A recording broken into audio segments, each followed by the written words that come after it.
Flying into Estes Park? Here's how to avoid that first day altitude misery. Let's get started.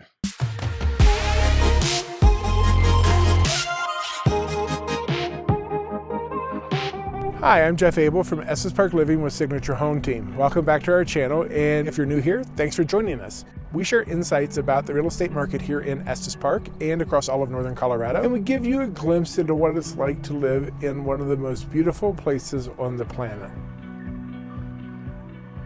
Flying in to visit Estes Park, here's how to avoid day one altitude misery. Now, Estes Park sits around 7,500 feet above sea level, and when you arrive from lower elevation, each breath delivers less oxygen than our body is used to, and it takes some time to recalibrate. That's why the first 24 to 48 hours matter. It's when symptoms are most likely to appear, and when smart choices make the biggest difference. Today, I'll explain what altitude sickness is, what to expect in those first 48 hours, and what to know if you're moving here for the long term. Altitude sickness, also called acute mountain sickness, occurs when you gain an elevation faster than your body can adapt. At higher elevation, each breath contains less oxygen, so your body needs time to adjust how it delivers oxygen to your brain and your muscles.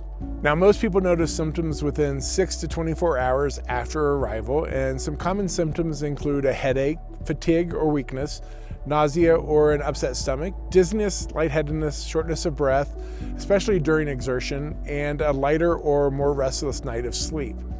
Some people notice mild swelling in their hands or face, and for most visitors, symptoms improve within a couple of days as the body acclimates. So when you first get here, stairs and hills may feel harder than usual, and your heart rate may run higher on a walk that feels easy and at lower elevation.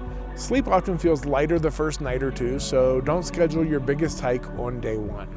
Even taking a walk with a very slight incline, you can definitely feel the difference in altitude, and it may affect your heart rate and your breathing. Simply walking around a place like No Willows here where we are today. Speaking of No Willows, Julie did a video of this great open space right here in the heart of downtown.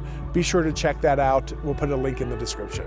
If you're coming from sea level, especially if you've had altitude sickness before, consider a buffer night in Denver at 5,280 feet before heading up to Estes Park.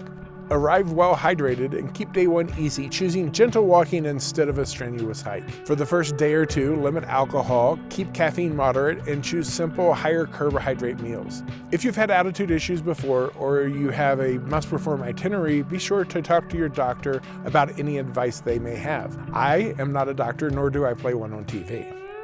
When possible, sleep lower and play higher. Enjoy day trips to higher elevations while spending your nights in town. Most visitors feel better quickly with that plan. Still, it's important to know when to change course. Most cases of altitude sickness are mild, but there are red flags that you must not ignore. If you have a severe headache that does not improve with rest or over-the-counter medication, confusion or unsteady walking, shortness of breath after a rest, or a persistent wet cough, stop going up and rest. Consider heading to a lower elevation and, if necessary, seek medical care. If you're visiting, that 2-day plan usually does the trick, but if you're thinking about living here full-time, the timeline and your body's response looks a little different. You usually settle in within the first 3 to 5 days, and the full new normal continues to improve over 1 to 3 weeks as exertion feels easier, breathing calms down, and your sleep improves. Your body adapts by producing more red blood cells, slightly increasing your breathing rate, and improving oxygen delivery to your muscles. Many locals describe this as free altitude training. Now, for most healthy people, that adaptation is all you need. Here's what day-to-day life looks like once you've settled in. Again, for most healthy people, long-term issues at this elevation are uncommon once they've adjusted.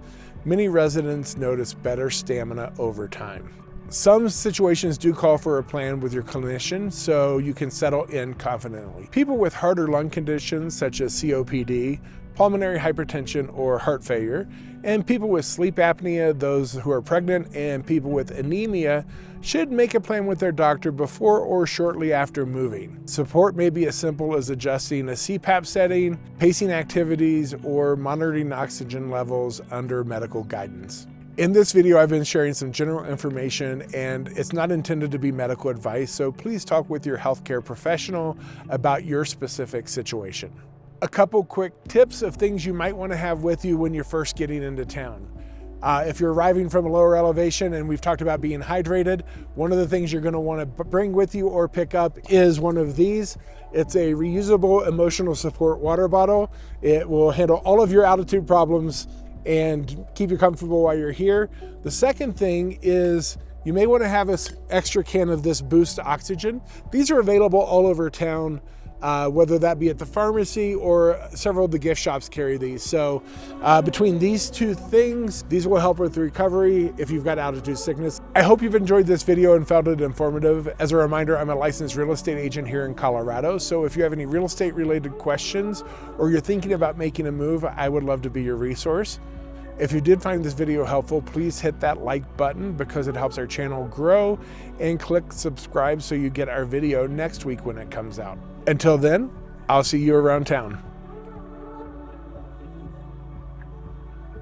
Hey, thanks for watching all the way to the end. I've handpicked a couple of other videos I think you'll like next. Start with this one over here or check out this one over here.